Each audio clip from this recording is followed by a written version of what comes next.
जो कह रहे हैं कि सबका सब आदमी झूठ बोल रहा है।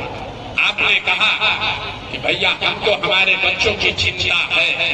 मेरे भाई, हम अभी आपके बाजार में यहाँ आए हैं, रास्ता में अगर आपके गांव के इलाके के 100 बच्चे मिले, 100 बच्चा अगर आपके इलाके का मिला, आधा से ज्यादा आपके नालंदा के बच्चों के शरीर पर शुद्ध कपड़ा नहीं है। अभी बरसात का मौसम है, आप किसी भी गांव में चलिए हमारे साथ, ज्यादातर गांव में आपके छोटे बच्चों के पैर में हवाई चप्पल भी नहीं है। लोग से पूछते हैं, अरे भाई अपना बच्चा का क्या दशा किए हो, अपने बच्चों के लिए कपड़ा क्यों नहीं खरीदते हो, चप्पल क्यों नहीं बनाते हो। लोग कहता है कि अरे भाई इतना गरीबी है, इतना बदहाली है, इतना भ्रष्टाचार है, कहाँ से बच्चों को कपड़ा खरीदे, कैसे चप्पल पहनाए, कैसे पढ़ाए, कैसे आगे बढ़ाए।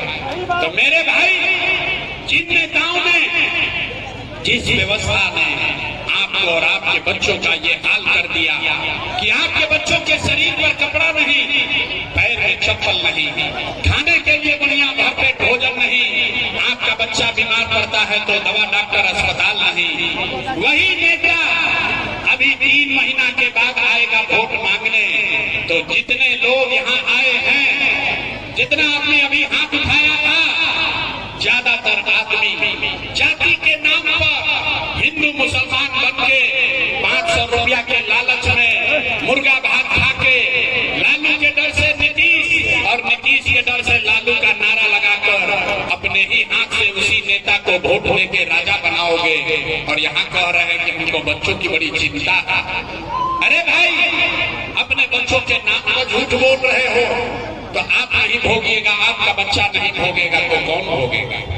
हम मीठा बात नहीं बोलते हैं, बिहार में आदमी को सुधरना ही नहीं है। अरे भाई, बच्चों की चिंता क्या होती है, अगर समझना है तो एक बार लालू जी को देखिए। लालू जी को अपने बच्चे का चिंता है। लालू जी का लड़का 9वां पास नहीं किया, लेकिन लालू जी को चिंता है कि हमारा लड़का बिहार का राजा बने। हम ही बात करते हैं तो कुछ लोग को लगता है कि हम लालू जी का शिकायत कर रहे हैं ना। अरे भाई, हम तो लालू जी का तारीफ कर रहे हैं। लालू जी इतना अच्छा बाप है, लड़का 9वां नहीं पास किया है लेकिन चाहते हैं कि हमारा लड़का बिहार का राजा बने। आप अपना दशा देखिए, आपका लड़का मैट्रिक पास कर लिया, IAS BA कर लिया, उसको चपरासी का भी नौकरी नहीं मिला, लेकिन आपको उसका कोई चिंता नहीं है। नालंदा के किसी गांव में चलिए, घर में बैठ के दलान में, खेत खलिहान में, चौक चौराहा पर, चाय के दुकान पर, जहां 4 आदमी बैठा है, बतिया रहा है कि भैया इस बार कौन जीतेगा, नीतीश जीतेंगे कि लालू जीतेंगे, भाजपा जीती कि जनसुराज जीती। अपने बच्चों के नाम पर जरा बताइए, आज कभी आपने अपने बच्चों के जीत के बारे में बात किया है? अपने बच्चों के पढ़ाई रोजगार का कभी चिंता किया? अरे भाई, कैसे सुधार होगा? न सुधरने वाला। बिहार में आदमी हमको कहता है भैया विकल्प नहीं था, अब रुआ आ गई बनी, एगो नया दल बन गई जनसुराज, हमने के सब आदमी एक के मदद कर जाए, हम लोग इसको मदद करेंगे, आप बिहार को सुधारिए। हम आपको हाथ जोड़ रहे हैं। एगो प्रशांत किशोर को छोड़िए, अगर 10 प्रशांत किशोर आ जाएंगे तब भी बिहार नहीं सुधर सकता है। जब तक आप नहीं सुधरिएगा तब तक कोई बिहार को नहीं सुधार सकता, कोई सुधारिए नहीं सकता।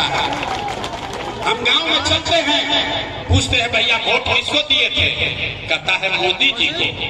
पूछे काहे, बोला मोदी जी का सीना है 56 इंच का। सुनी बिहार के लोगों का दुर्दशा। पूछे मोदी को वोट क्यों दिए हो, कहता है मोदी जी का सीना है 56 इंच का। पूछे इससे क्या होगा, बोला मोदी सारा मियां जी लोग के मार के भगा देंगे, पाकिस्तान पर बम गिरा देंगे, इसलिए वोट दिए हैं। अरे मेरे भाई, नालंदा के गांव में बैठे आपको ये दिख रहा है कि मोदी का सीना 50 इंच है कि 56 इंच, लेकिन पूरे बिहार का आपका अपने बच्चों का सीना खाए बगैर सिकुड़ा के 15 इंच हुआ है, ये आपको नहीं दिख रहा है, तो कैसे सुधार होगा? न सुधरने वाला है। ये सुधरने वाला नहीं है। एक प्रसाद किशोर आए, 10 प्रसाद किशोर आए। बिहार में आदमी को सुधरना नहीं है। 5 बरस नरक का जिंदगी आदमी यहाँ जी रहा है।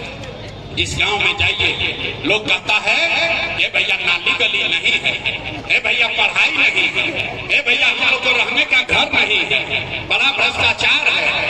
अरे भाई 5 बरस इस नरक में जीने के बाद कल वोट होगा तो सारा बात भुला जाएगा। वोट के दिन एक बात याद है, हमारा जात का कौन नेता खड़ा है? वो नेता चोर है, बदमाश है, लूट के आपका और आपके बच्चों का ले गया है। लेकिन अपने जात का होगा तो उसी का जाकर बटन दबाओगे और फिर कहते हो कि बिहार में सुधार नहीं हो रहा है। कैसे सुधार होगा? तो हमको मालूम है, हम कितनों भाषण दे दें, अपना गला फाड़ दें, 3 वर्ष पैदल चले या 30 वर्ष चलते, बिहार के आदमी को सुधरना नहीं है। इसीलिए आपको एक रास्ता भी बताएंगे, उस रास्ते को सीख लीजिए और